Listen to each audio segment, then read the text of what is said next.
Uy, nauso ang tax rebate sa Canada. Kaya ngayong end of January or early February, ang mga Ontarians, mga taga-Ontario po ay posibleng makatanggap ng $200 na tax rebate. That's good news, diba? Welcome para sa akin ang $200. Ito pong tax rebate ay ini-announce last October of 2024 ni Premier Doug Ford. Sino ang qualified rito? Lahat ng mga Ontarians 18 years old and above na nagbayad ng kanilang income tax last year.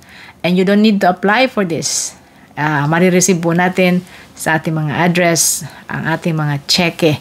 Or kung direct deposit man, posible rin, no? That's better, mas mabilis.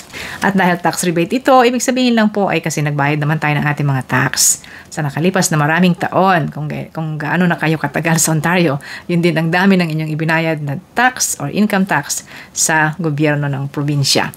Sabi nila, ay baka gimmick lang daw ito ng mga politiko. Hindi na bali.